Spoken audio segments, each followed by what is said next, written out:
welcome everybody to episode 2 of Beyond Behavior, which we have named the podcast now. And I'm here with Pete, and today we're going to be discussing aversives as well as Ivan Balabanov's training without conflict system. So I have recently finished Ivan Balabanov's course. It was very expensive, and it was very valuable in some ways, but it left a lot to be desired in other ways. I'm not going to get into my criticism of the course in this episode because it's like a long discussion, but I will say that I do believe that Ivan is one of the greatest dog trainers to ever live. I have a lot of respect for him, and I'm glad that I took the course. However, because I haven't paid the extra $5,000 or $6,000 to fly to Florida and do the exams, I cannot claim to be one of Ivan's trainers. We're gonna get some fun. That's all right. I'll be honest. Oh, my neighbor. Excellent. My neighbor has got a new dog, so the dogs don't recognize it yet. All good, all good. You two are having fun doing this. No,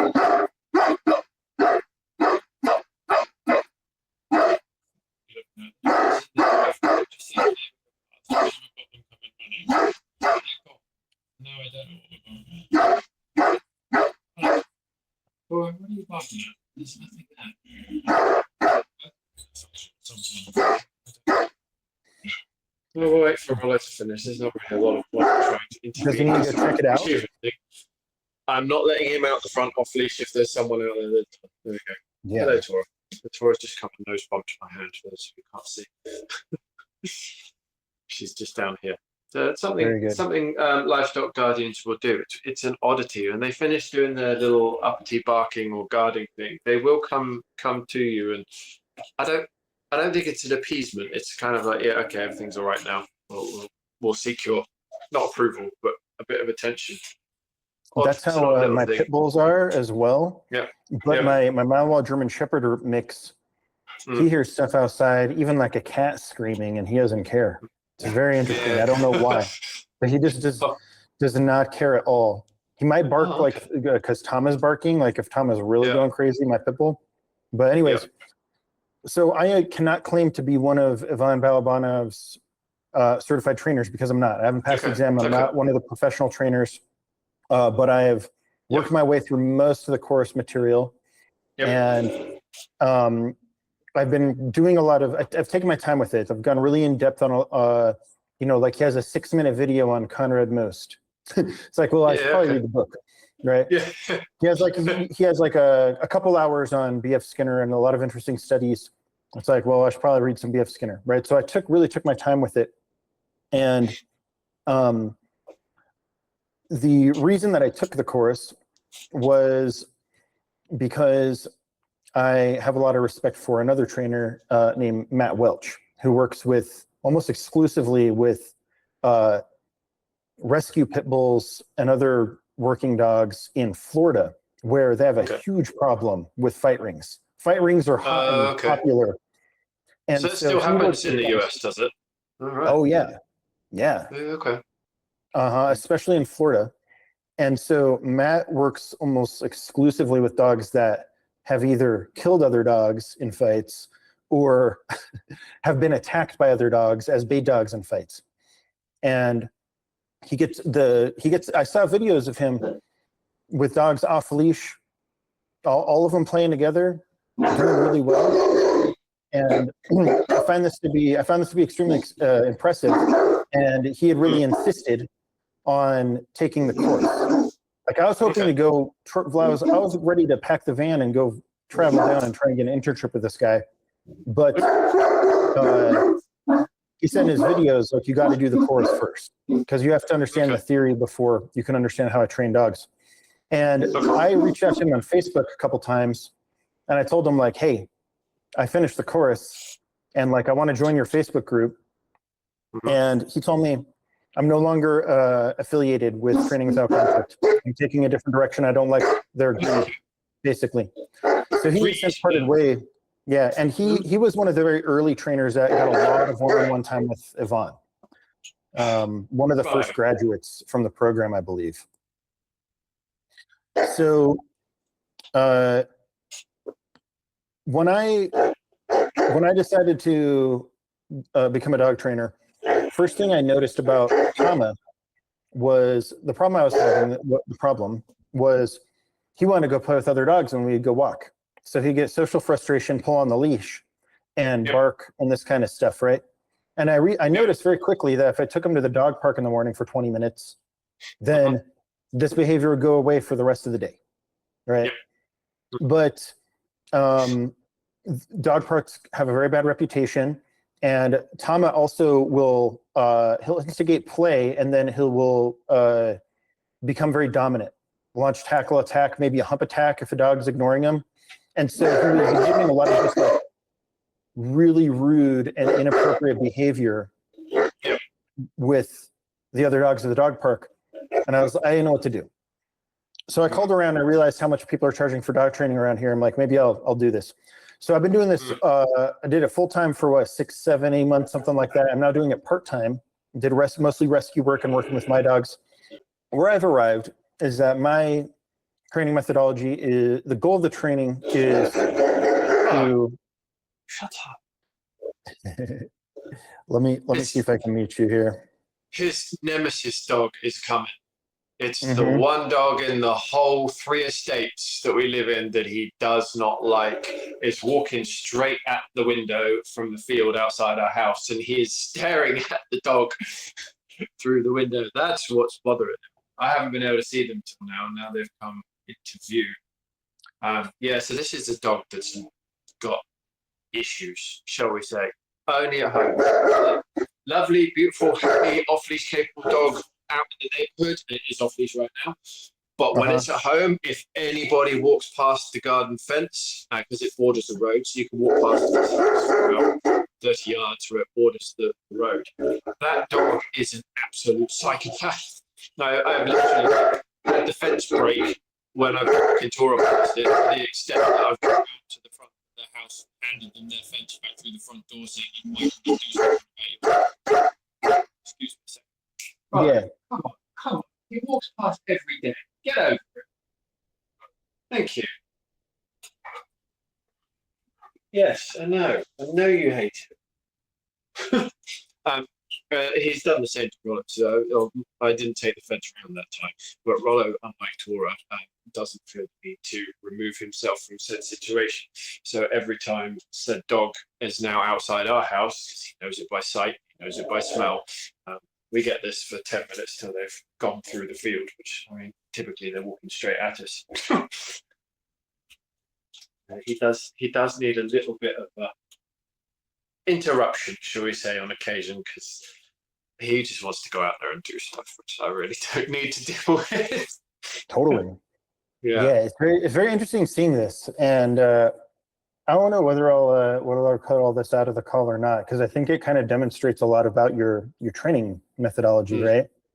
Yeah. Training, quote unquote, training methodology, your approach, your philosophy. So finishing up on mine though, my goal is this: the primary goal is the well-being of the dog, maximizing the well-being of the dog, and making sure that the handler can facilitate that as much as possible. So it's got to be there's going to be some kind of balance there. With me, I spend like 6 hours a day working with the dogs, even though I'm working part-time, right? It's all I do is hang out with my dogs, and like, so my dogs, I can do all kinds of things with them and keep them very satiated, and then by the time we're home hanging out, like they're just chilling. Now, because my background is in rescue dogs exclusively, they come with a lot of issues, both genetic and learned, and that's been the case with all 3 of my personal dogs. And all 3 of my personal dogs, I have a purebred Staffordshire Bull Terrier, a female, who's now 7 years old, maybe 8, We got her when she was 2, and she doesn't live with me anymore. She's with my ex. We're very good friends, and we're in close contact a lot. I took the male that we rescued about 2 or 3 years ago. His name's Tama. He's a Staffordshire Bull Terrier mix, unfortunately neutered. And do you know mixed with what? A blue lacy, which is a very niche breed that they do in Texas. It's a cross between a bloodhound and a greyhound, a general purpose ranch dog. And Tama was pulled out of in a criminal case against a boar hunting operation for negligence. He was emaciated when I got him. They would starve the dogs, probably just keep him chained up outside all day, starve the dogs, let him out at night to go hunt boars. And that was his life for the first 4 years of his life. He also had 4 trips in a van, stacked in kennels, going back and forth between Houston and Seattle because one of the rescues, they take dogs from fosters every month up to Seattle to try and give them a home by going to pet stores and having adoption days. And if the dog doesn't get adopted, they just go back to Houston. So this was a 45-hour trip each way. Wow. He did the 4th. I got him on the 3rd trip or the 4th trip. And I'm telling you, as soon as I got him out of that van, I was like, there's no way in hell I'm putting you back in the van, dude. I don't care if you get along with Ivy or not. I'll rent another apartment and we'll work something out until I can read something. But thankfully, he got along with Ivy. And then when I worked at the rescue earlier this year, I trained Macho, he's now 3, just turned 3, I believe. He's a German Shepherd Malinois cross. Unfortunately, he was neutered at 7 months old. That is young. Because he was, again, taken in by animal control for negligence. He had some kind of wound on his face. And then the local rescue, an agility trainer named Sharon used to run a rescue out here. And he was the demo dog at the rescue. Because Sharon used him in seminars to teach other trainers how to do agility and stuff. So he got a lot of training. Then Sharon passed away unexpectedly from cancer. So I think this left a lot of trauma on him, as well as me coming in really intermittently, working with him 20, 30 minutes, along with 5, 6 other dogs that I was working with 2, 3 days a week. I think this sporadic thing really created separation anxiety, which I think mostly resolved now. I'm very proud of it. I'm very, very proud of Macho. He's an incredible dog now. And so going back to my training philosophy, I'm trying to maximize the well-being of the dog. I can put a lot of time into letting the dogs do what they want so that they can be calm and respectful when I need them to cooperate with me when we go out in public or whatever, right? And so the main things that I want the dog to be able to do is understand being in command and out of command. And I want them to be out of command as much as possible. But when I need them to be in command, like if we're navigating a grocery store, or if we're walking along a road, or if they want to go chase a deer in somewhere that's not safe. A lot of the time I just let them go chase the deer. But somewhere that's not safe, then I need them to come back. So, and I do this for the safety of the dog and people, obviously. And with the intense genetics that these dogs have, I have not been able to do this without using aversives. No matter how much satiation and how much time out in the forest, out in nature that I do every day with them, no matter how many dogs I've introduced them to, there are still situations where the drive is so high that they lose control and they are starting to do something that's unsafe. And that's when I introduce a punishment. My favorite being the e-collar, because I believe it's safer than the prong collar. And it's also something that they understand very clearly, and that I can, it allows me to take the dogs out into the forest off leash and be confident that I can call them back if we encounter somebody on a horse or we encounter deer, whatever.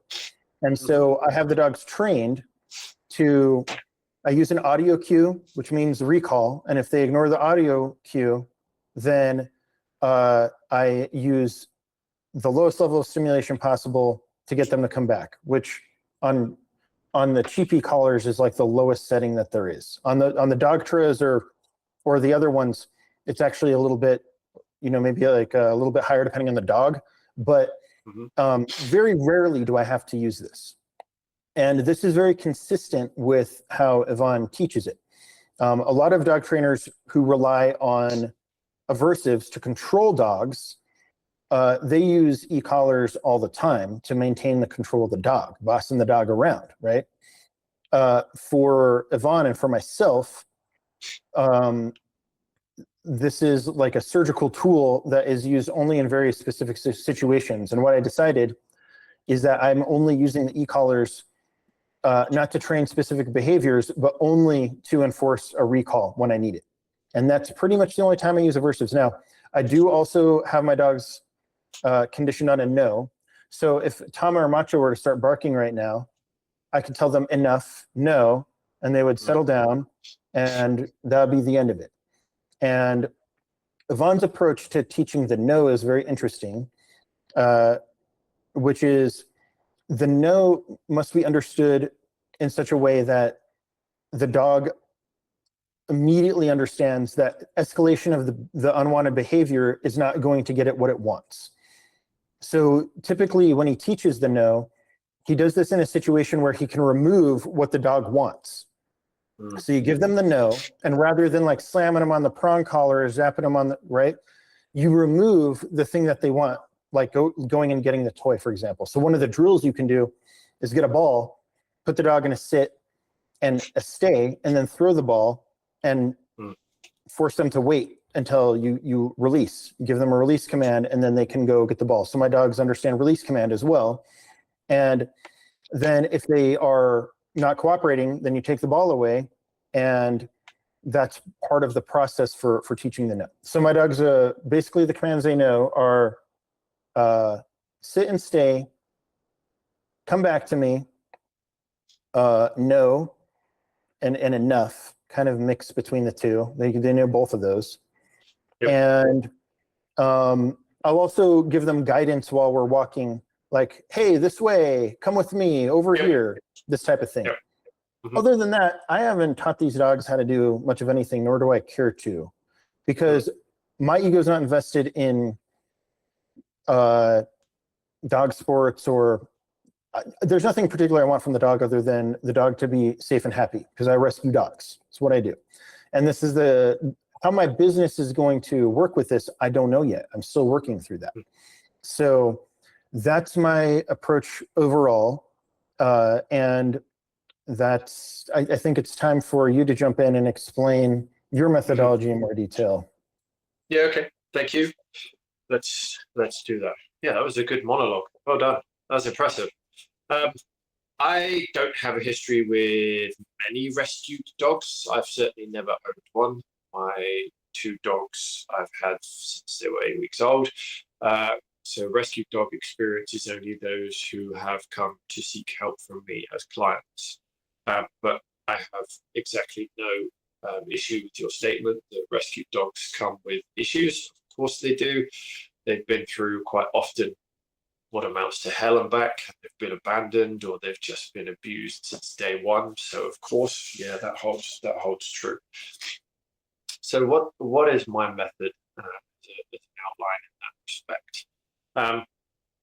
As I said last time, it's all about focusing on getting the dog to trust you, respect you, so that you are the leader in the relationship. But that has to be completely cognizant of what the dog is, what it is for, what its genetics are telling it to do. And if we decide to keep it in, you've seen a little bit of that at the window, especially with this breed and any livestock guardian breed type dog. If you can't cope with barking at a window, don't get them. And it doesn't really matter how hard you go down the pathway into aversives or commands or attempts at halting that behavior, because you are arguing with the dog's genetics. They are literally doing the thing they've been bred to do for 50,000 years at that window. Now, there is a discussion in there. Obviously, you saw I just gave Rollo a snap of my fingers and gave him a little bit of a, well, come. this is silly. You're over egging the pudding at this point. You're just stood there trying to wave your dick around to see who's the bigger dog. And I'm not enjoying that. You're not doing your job anymore. You finished your job 10 minutes ago when you saw him. And he stopped. He came over and sat on this side of me and he stopped. That's where the relationship has had an impact. There was no aversive involved in that.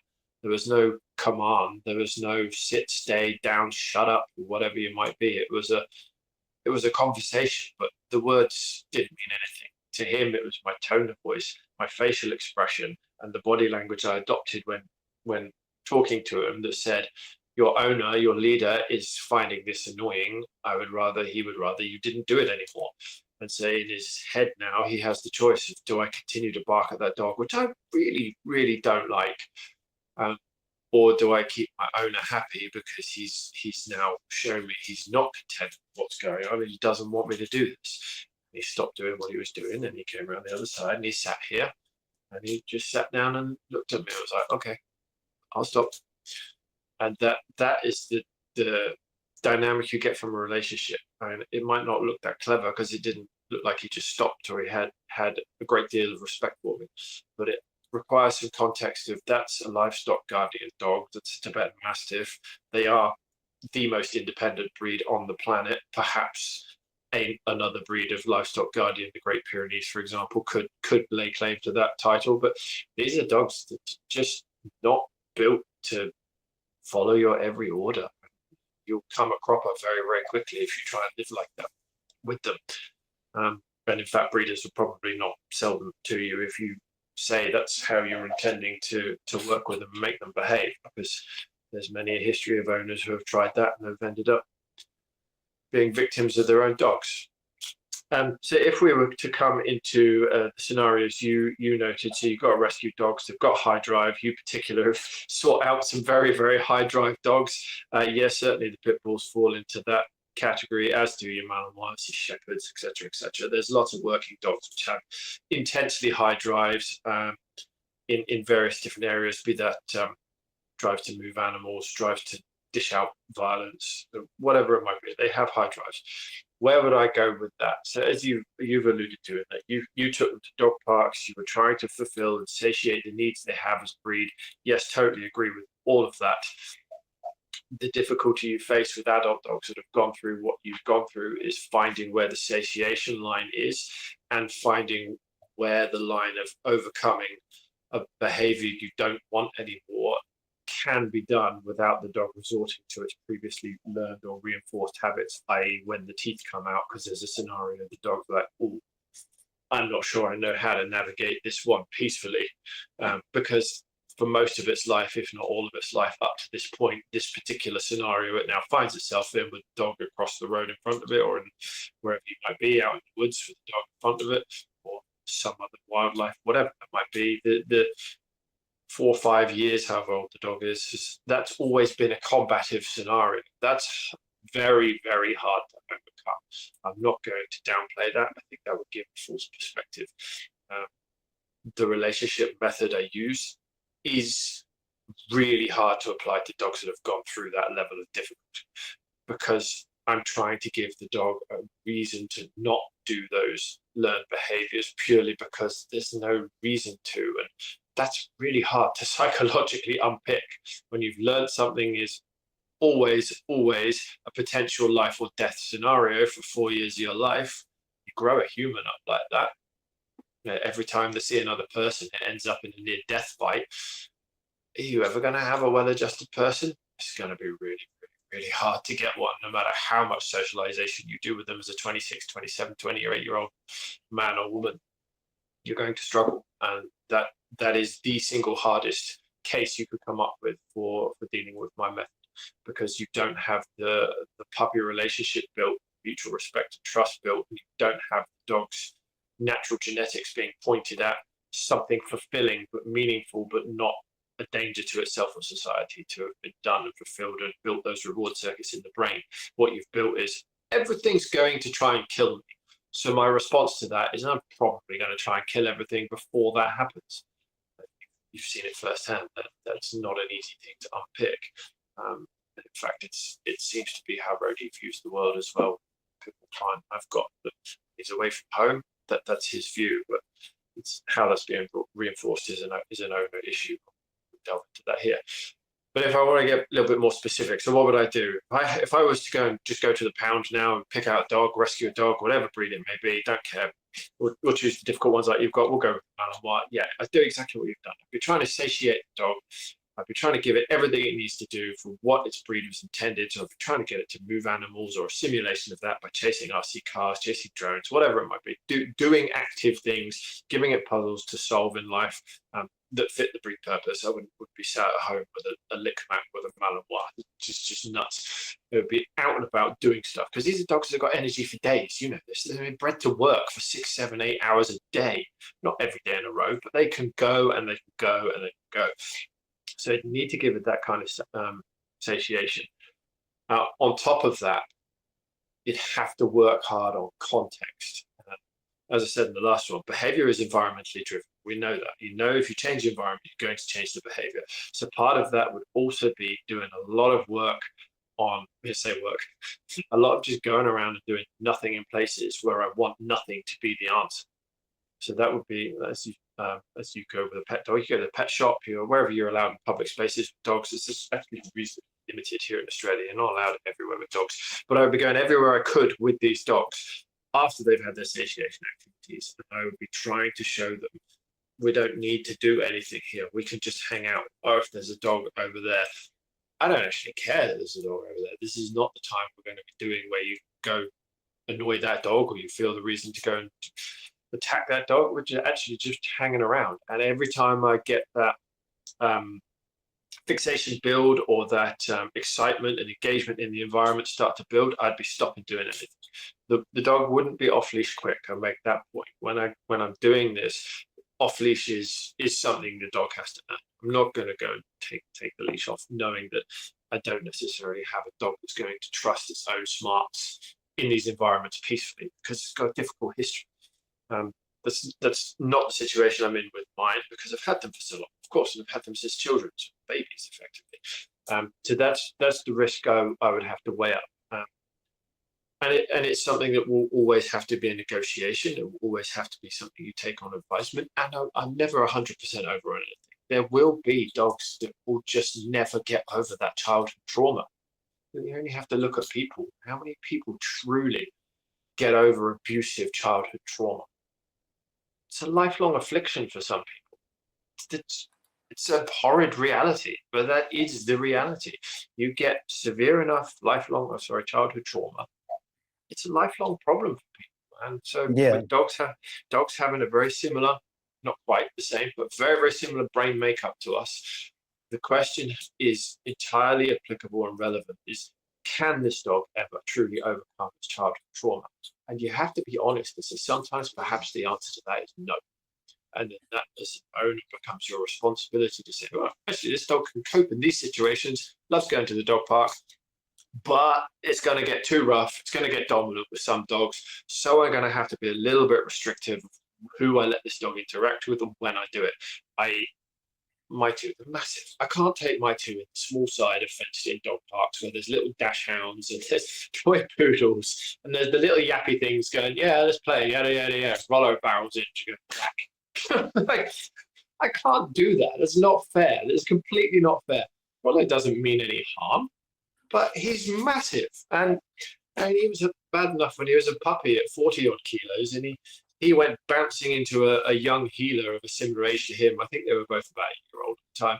And Rollo went barreling into this blue healer in the dog park, and it literally somersaulted away from him.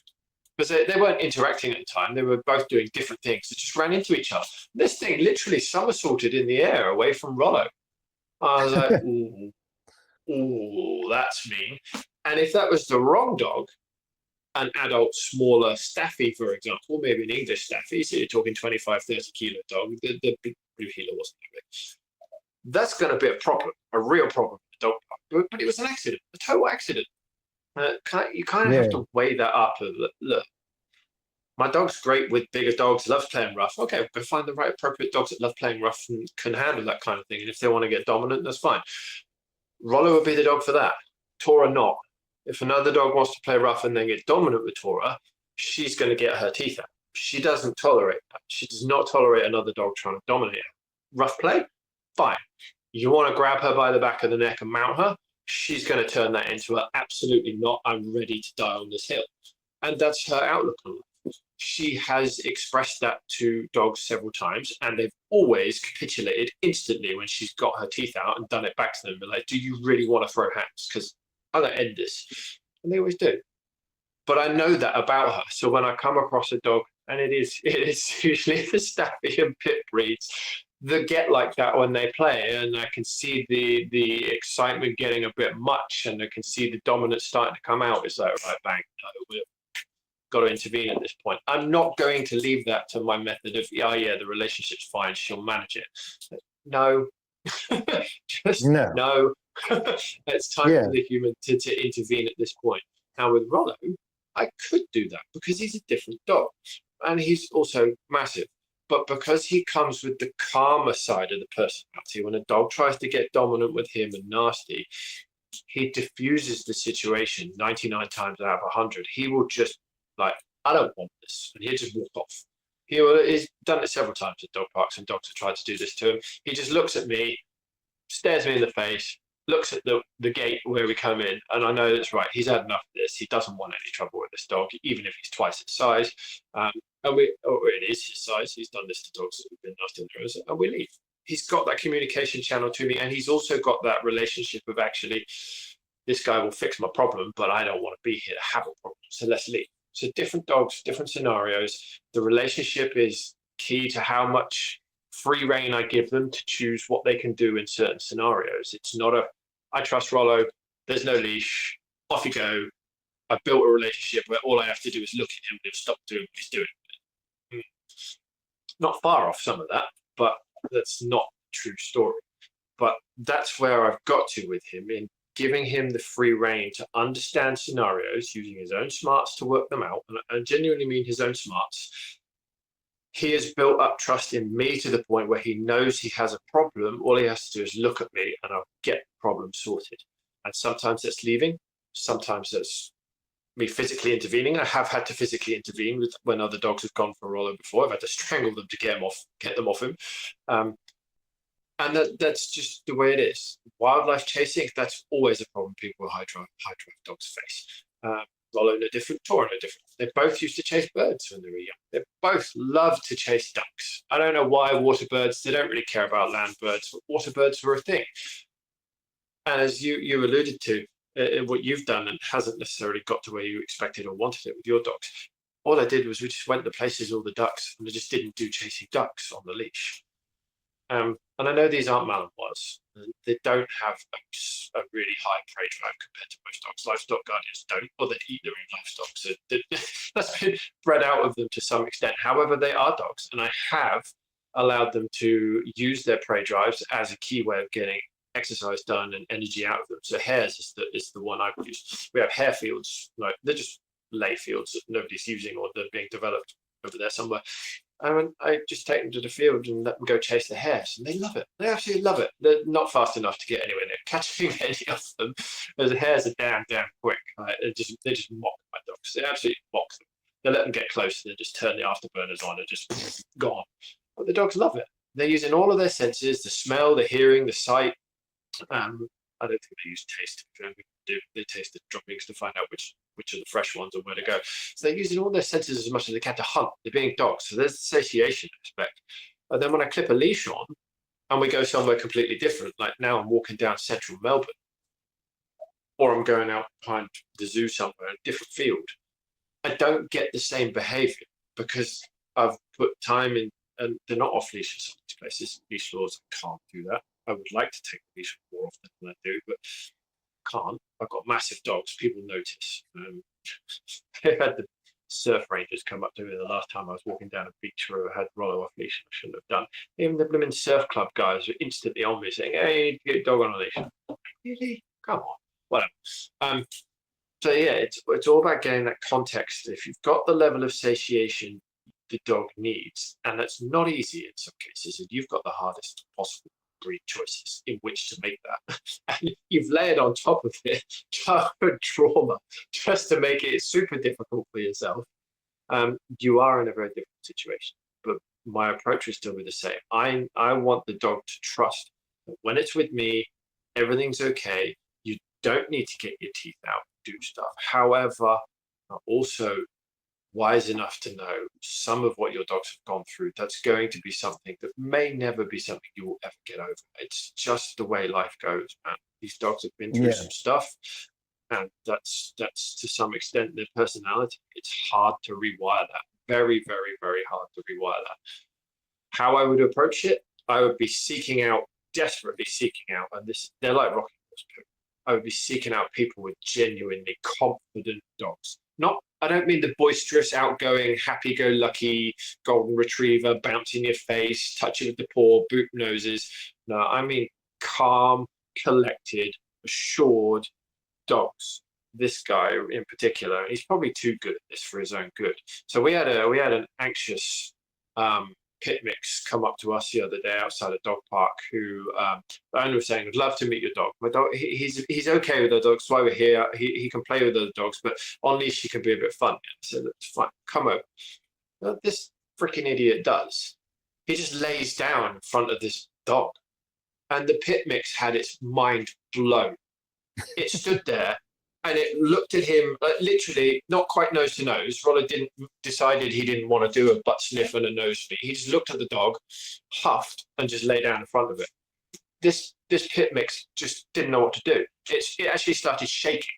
The pit mix stood there loosely. It wasn't like being held back or anything. It stood there, looked at him, looked at me, and you could just see the body started vibrating. Yeah, you don't know. You have no idea what's happening. Its whole life had just flashed in front of it. Like, this is not how dogs behave. I do not understand the context of this monstrous-looking thing. I mean, one of us bigger than this dog. It was probably, you're American, aren't you, talking pounds? You're probably talking somewhere about 80, 90-pound dog. Rollo's 120, 130, something like that. He just lay down in front of his dog. And that was Rollo's assessment, is this guy's he's a bit unsure, he's insecure. I'm not really interested in meeting him. He's a bit weird. He lay down in front of him, but this dog just could not fathom out how to handle it. It just had no context to understand what to do. So it did nothing. It stood there. It just stood there and it shook. I could just see the brain going, I don't. And how did the interaction this. end? The owner eventually kind of moved on. He did come and sniff Rollo. So the mix did come and sniff Rollo. Walked around the side of him, sniffed the back of his head, went round towards his tail, sniffed him. Rollo kind of looked at him and ignored him, and then the dog basically got distracted by something over there and moved on. But that's the level of. Here, Pete. Yeah, go for it. Yeah. So first of all, for viewers and for you, if you've never seen the TV series Dog Impossible, it's very interesting. There's a guy in LA who runs a training facility, and he only uses socialization with other dogs. So he has a pack of like 6 dogs, and people bring their bad dogs over, and all he does is he selects dogs depending on the interaction that he wants for that moment. And that's all he does. And this is what inspired me. Like, I thought there might be hope for Ivy. Because Ivy, as soon as we got her, she was trying to kill like every other dog she saw.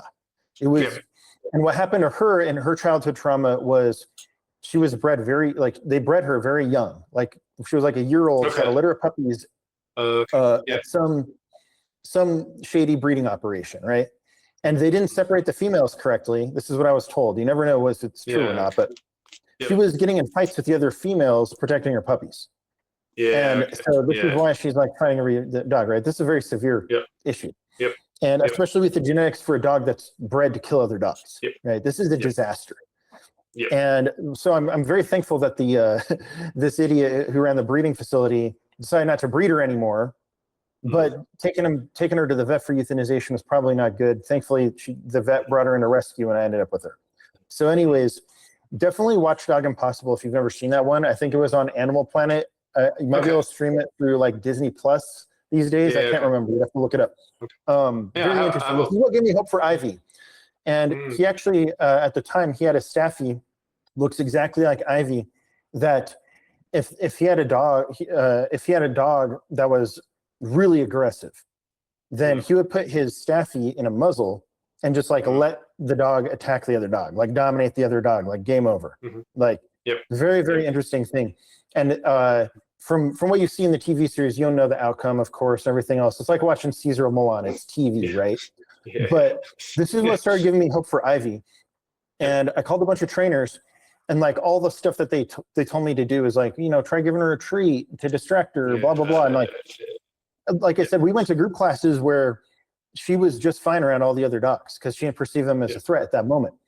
And so there was no way to like, every trainer I talked to just had no idea what to do. I didn't even bother, right? Eventually I got into training dogs later and I did some work with her. I'll talk about this some other time. What I want to do is kind of summarize where we're at so far. So we agree, and I think Yvonne would agree as well, that suppression doesn't work. It's correct. It has severe limitations, right? Especially the higher the drive the dog, the less likely suppression is to work in the long run, and it builds resentment towards the handler, contaminates the relationship, and just amplifies the situation. This, I think, undoubtedly we agree on. So, like a key thing is we're trying to minimize the amount of suppression that we have to do, or eliminate ideally, by satiating natural innate behaviors, letting the dog do the thing it wants to do, and doing that before putting the dog in stressful situations for training, right? So like you said, before you'd go to the duck park, to the duck pond, do some kind of satiation activity beforehand so that what's on the leash, the dog isn't going crazy and you don't have to suppress with the leash, right? It's much more and smooths things out. And this is what I also do with my dogs. And another thing that I want to point out that we definitely agree on is that there are limitations. The genetics must be respected first and foremost. And then in addition to that you pointed out, prior experiences, trauma, right? Whatever that is for a dog. I think dogs experience it differently than people because of the way the brain is. The structure is the same, but the balance of the organelles is different, right? The prefrontal cortex, it's not as big. I don't think that dogs ruminate on trauma like people do, right? Like, I don't think Ivy sits around all day and thinks about how she was attacked by dogs. No. But it left an impression further deeper in the nervous system that is like very must be respected, right? Think of it like this, Sheldon, if I may, just quickly. Think of it like this. So a dog's conscious is about a fifth the size of a human's conscious. So they don't think about trauma in a conscious way like humans do. They don't necessarily constantly relive it. What happens in the deeper recesses of the brain where what they went through has become learned, it forms neural pathways which lock in effect. And to unlock those neural pathways which form through the learning of the horrible experiences, you have to form new ones around that. The only way you form new ones around that is by getting the dog to feel a different emotion, and you therefore need to go into those scenarios where a successful outcome is a calm one, and then they want to repeat that because the behavioral law is no animal actually wants to expend energy or have adrenaline dumps or stress. So you're relying on that law of behavior as the animal wants to do scenarios calmly, so that when you've done all the background work and you can get success calmly, that fires off new neural pathways in the brain, and that's how you override those trauma. It's not conscious. They're not reliving a memory necessarily. They're just relying on an instinct, which is a neural pathway in the brain.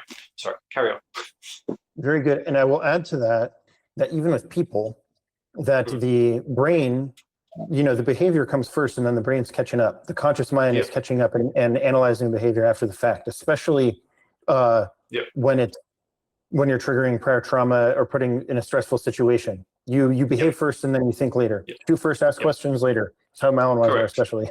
But like, this is just a fact of biology and neuroscience. It's like very well understood with people and everything. So I think that fact has to be respected. And so putting the expectation on the dog that it's going to like think its way through a stressful situation when you haven't set them up for success, you're just reinforcing bad behavior. What a lot of another thing we agree on is that there's some level of management that may have to take place at some point in time, because we don't want to reinforce those neural pathways that are causing distress. And so creating situations, we do our best to create situations where the dog is having positive experiences, especially when we're trying to work through behavioral issues. However, in some cases, that's not going to be possible. That's not going to be possible, and that's when we have to manage and minimize that kind of experience, and then hopefully we can find a path to reworking those pathways and making things kind of gradually less and less. And I think every dog trainer in the world would kind of agree on this approach, but they might be relying on suppression too much to try and like speed things up, which like it really doesn't work. It looks like a shortcut. Suppression looks like a shortcut. It looks like it works. It looks like you have control of a situation because the dog in that moment is more worried about what form the suppression is taking than the actual issue that you're suppressing it from. That works up until the point where the thing that it's worrying about becomes more of a problem than the suppression. Then instinct takes over. They don't care about the suppression. Bang, out comes the original behavior, and out comes a very confused trainer going, "Why? I don't understand." It's because you didn't solve the issue. You suppressed it. Now the environment is a stronger reinforcement, probably negative, than the suppression. Ergo, of course, the dog's now dealing with the environment, not with what you're trying to do. Yeah. So I'm going to give a concrete example. So Macho, not only does he love chasing deer, right? He's fast enough to catch a deer. He can actually chase down. He can actually catch them. Oh wow. Yeah, he could catch a deer, right? And I know shepherds that have caught and killed deers. Oh, I didn't realize they were that quick. Deer, not deers. This is redneck country. Sorry. And he's fast enough. Like he could catch a deer if he wanted to. Yeah. So what I've done with him is, I live in a town where the deer just kind of wander around town. In fact, sometimes they're in the grass out in the apartment complex. And so I get him on the flexi lead, and hopefully I've done some time in the forest beforehand where he's off leash. He can do whatever he wants, and he can chase squirrels and whatever else he finds out in the forest. Then we go find some deer on the flexi lead, and when he sees the deer, I will let him fixate. And when he's approaching the end of the flexi lead, I'll give him a command to recall. And then either he'll hit the end of the flexi lead or he'll come back to me. Either way, it's a punishment, frankly. And then once he is in obedience with me and he's coming back, because he will recall eventually, like very quickly, honestly. Like he'll hit the end of the lead and then he'll turn his head and he'll come right back to me. Because we do a lot of recall training. And then I'm like, okay, let's go get it. And we go and I let him chase the deer a little bit if it's safe, right?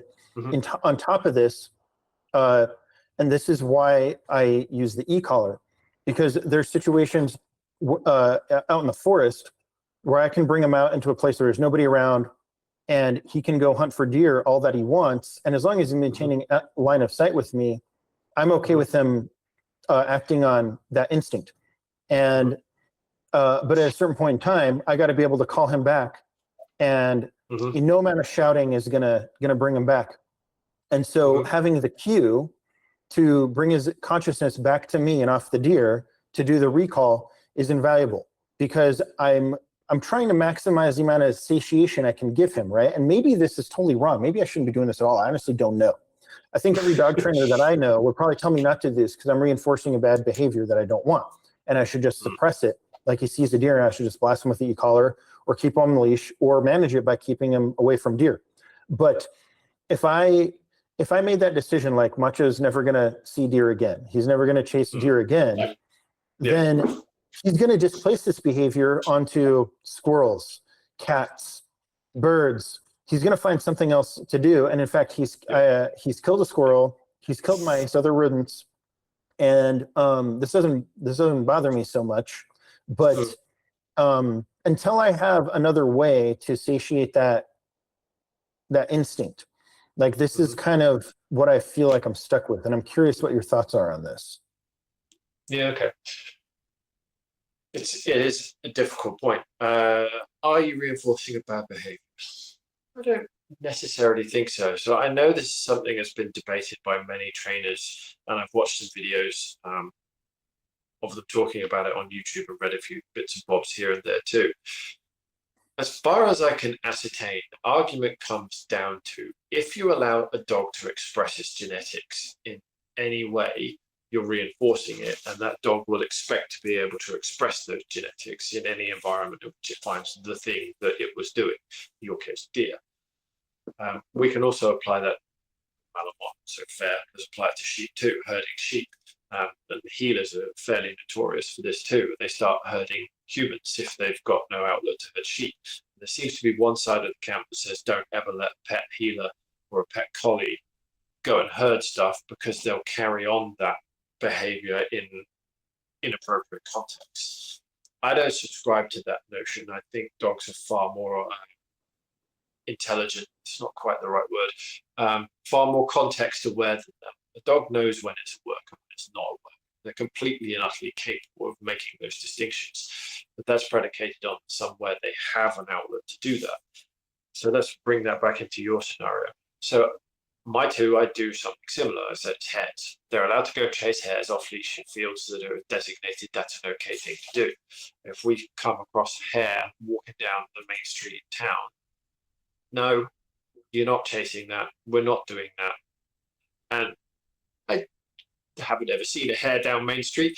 The closest thing I can apportion that to is a completely new form of wildlife my dog had never seen before. When we were walking along the beach, there was a albatross just paddling around in the shallow water. Well, I'd never seen a bird this big before. Absolutely huge, great thing. Not very far away, so he could reach it if you were paddling into the water. And it piqued his interest. So up goes the head, and he toddles on off. And he realizes it's in the water, and it's now looking at him. It's starting to swim away. I didn't say anything. I was like, okay, this is interesting. Let's see what he does. He ended up not chasing it, but he could have. He absolutely could have. And the point I'm trying to make with that is, the dogs know the context. I was just out for a beach walk with him. I'm not even broken pace. I'm just carrying on walking. And it's going to be something like that for Macho. He's going to be able to eventually, it will take some work. I think you're doing it. Going to be able to contextualize, here we do this, and that is fine. Carry on doing this. You try and do that in any other environment, I'm going to stop moving, stop doing anything, and just going to shut down completely, as in you are. So that's how I do it with Rollo. It's usually on leash, does anything we're not doing. I just stop walking, actually use my body to show what we are doing. So if he's gone off that way and I've now got some leash tension on because he's seen something he wants to chase, maybe it was a hare, whatever, maybe it was a kangaroo. He's super interested in kangaroos, by the way. I think he would chase one if he got the opportunity. I think he would chase one because he's never met them, but we have seen them several times at reasonable distance. And yes, he's gone and hit the end of the leash a couple of times. But I just stopped. I completely stopped. I do nothing. I say nothing. I stop, and I will face my body in the direction that we're going. And I would just wait for him to get over the thing that's probably now run away because I've seen what to do. And then wait for him to join me. And if you repeat that process over and over and over again in the environments where you don't want them to do that, that becomes a learned behavior. And they realize, well, A, I'm not going to be able to do it. I'm on a leash for the most part.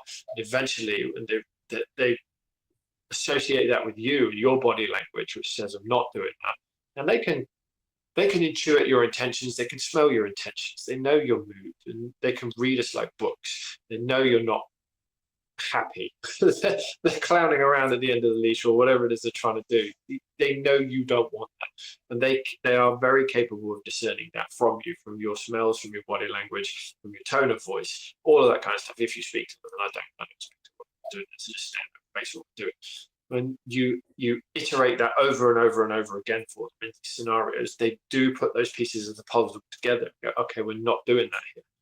I have tested that with Rollo. We have gone off leash down the back of the zoo, which is open fields, no fencing, not really a dangerous place. There's a dirt track, there's no road, and he's been off leash. And I have seen rabbits. He's seen the rabbits, and we've been walking.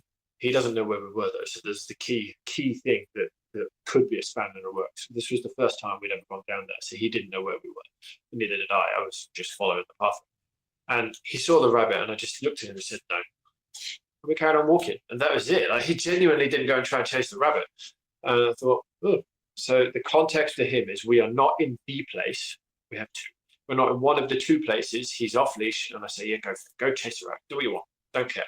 you're just walking with me somewhere. We're walking. We don't really know where we are. We're just walking. And that's all we had to do. Granted, he's not a high prey drive dog. That's not who he is. And that's not Tibetan Mastiffs. That's not livestock guardians.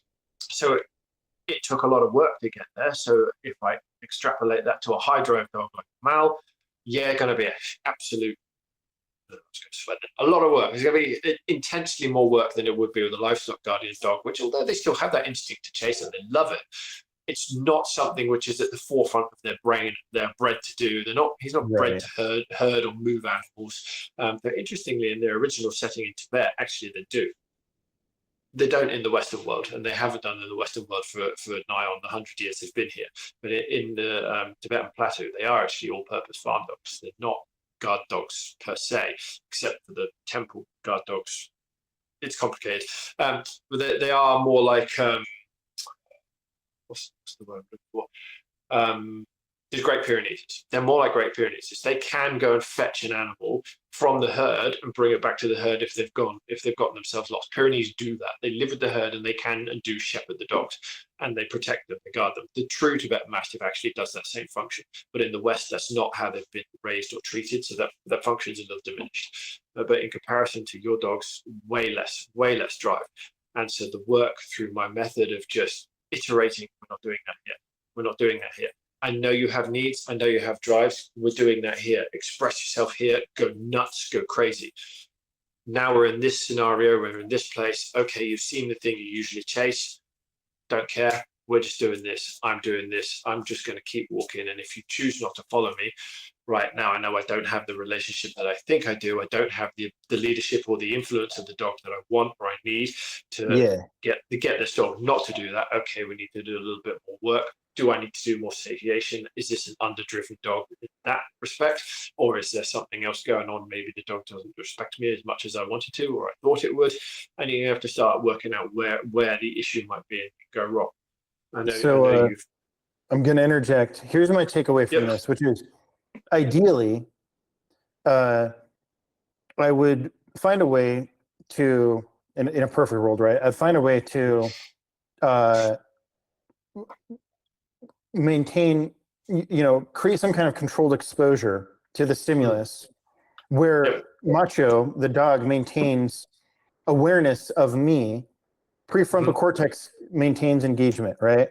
It doesn't fall into pure prey drive and just not listen, because what happens when especially with a working dog, when it's completely triggered by something that it really wants, all of this relationship stuff that you're talking about, frankly, it goes out the window, right? The dog doesn't hear you. The dog doesn't smell you. It is exclusively focused that I am going to chase that deer or that horse or whatever. And in a perfect world, like maybe I could like recreate this somehow. And maybe we can talk into techniques for doing this, right?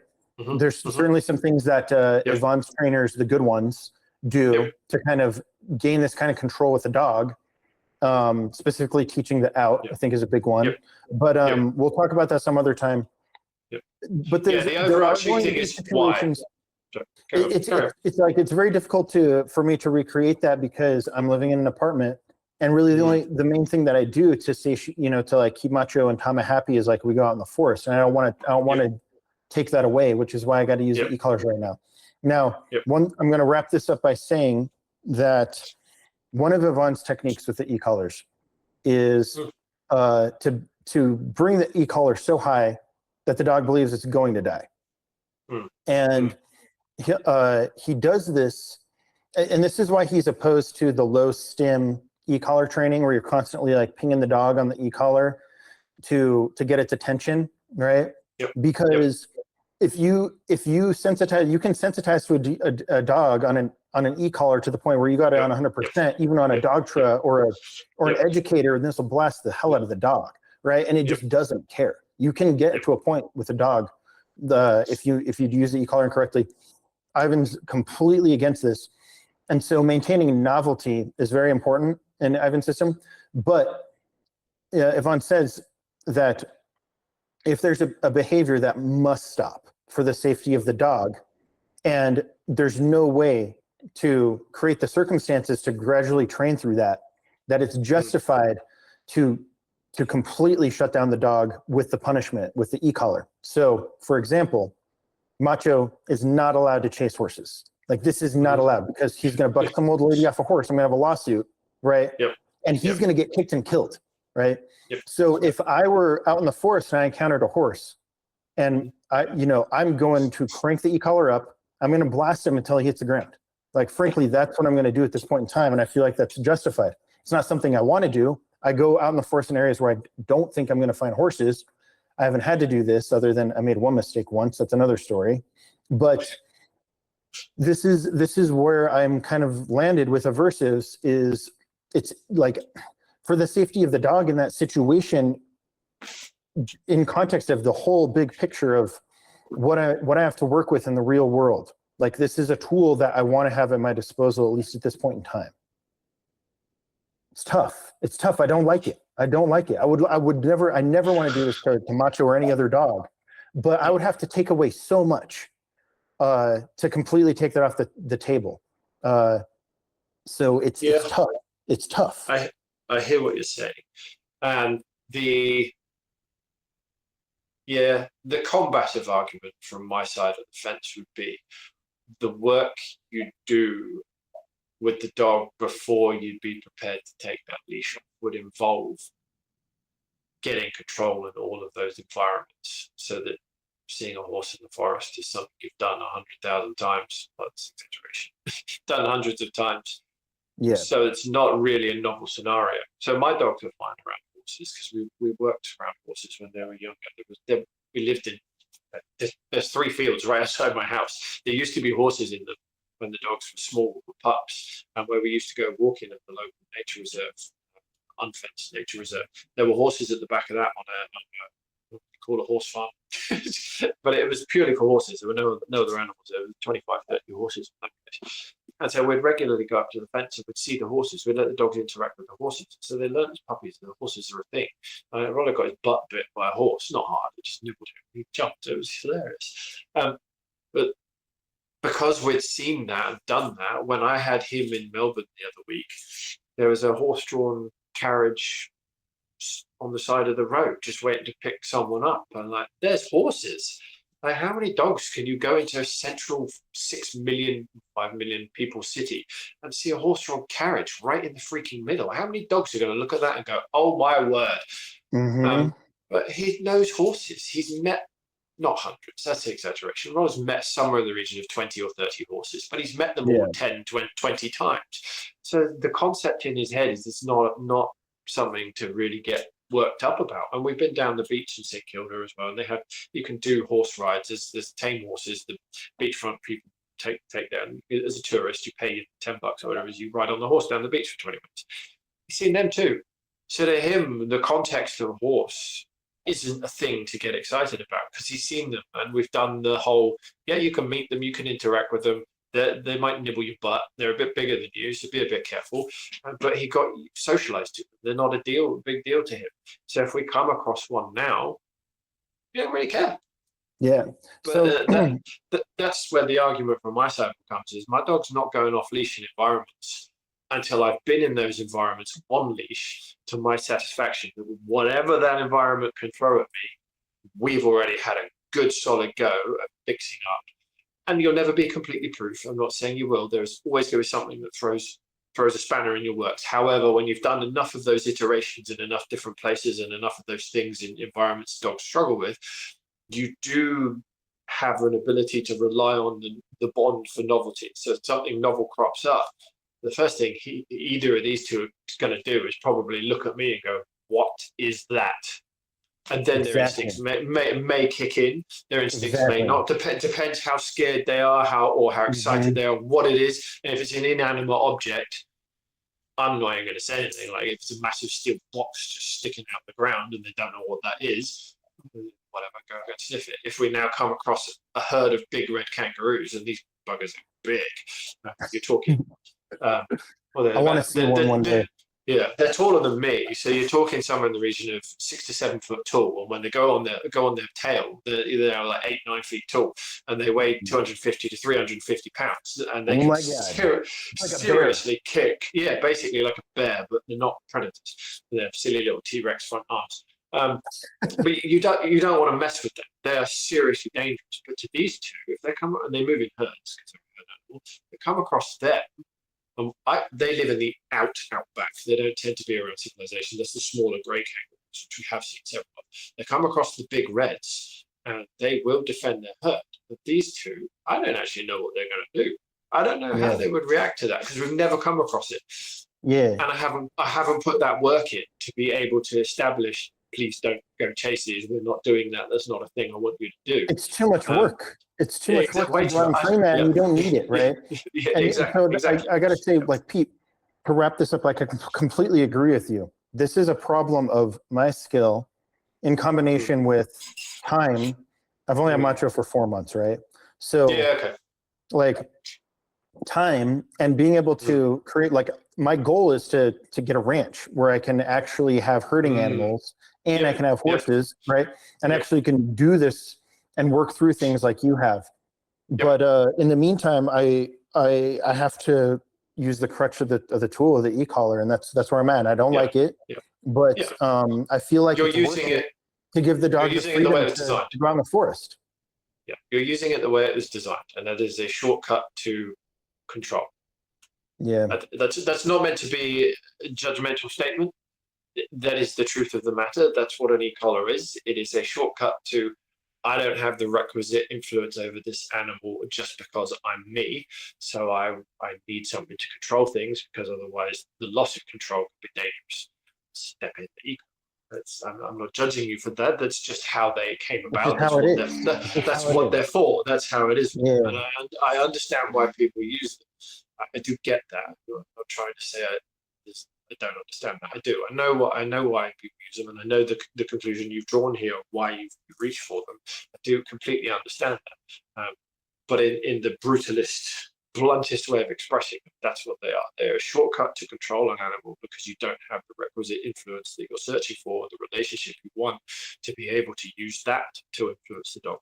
And that's not a judgment. Again, you've got a 4-month-old you've had you've got a rescue dog you've only had for 4 months. It's not a long enough time to build the relationship that you can genuinely influence a dog just because you are you and what you have for that dog. I understand.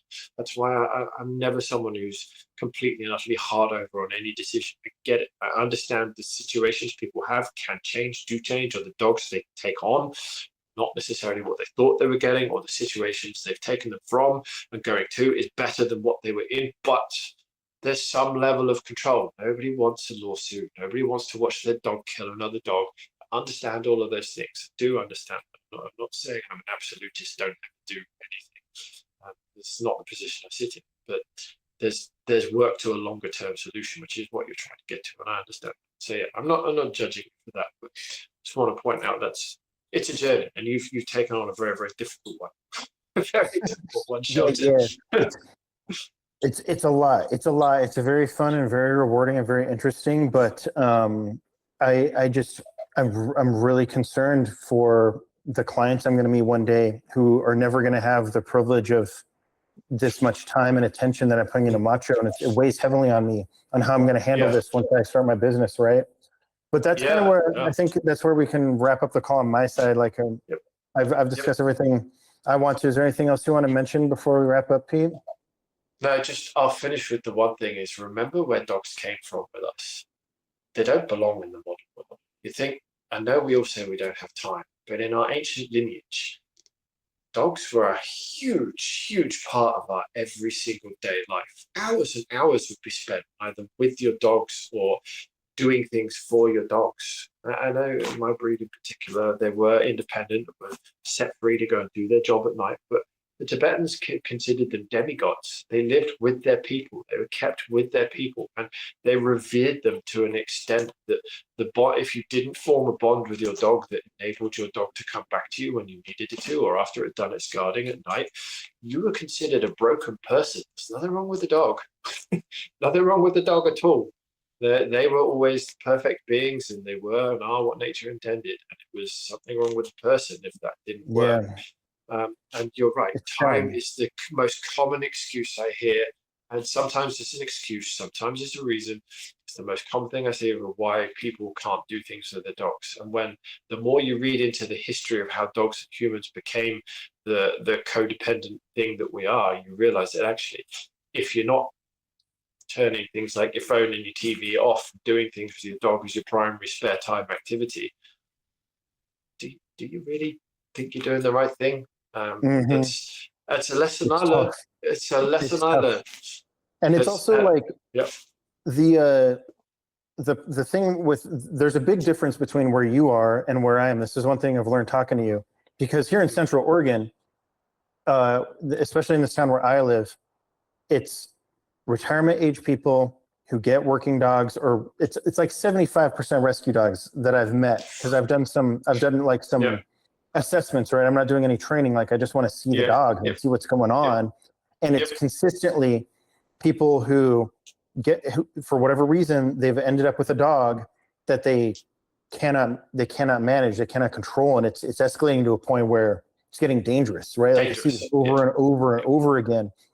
And my business has to be designed to work with this kind of client. And I don't know what that looks like yet. I'm still working on that, but that's the battle I'm going to be fighting over here, is like rescue dogs, prior trauma, high drive.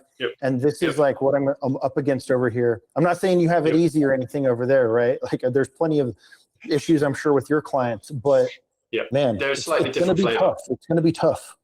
Yeah, it is tough. The hardest thing, I said to you before, the hardest thing is trying to reach through to people and say, you need to make more of a change in your life to accommodate your dog. They should be your number one spare time activity. And if you're still watching TV, still playing on your phone, and you've got a dog with behavioral problems, think about that very carefully.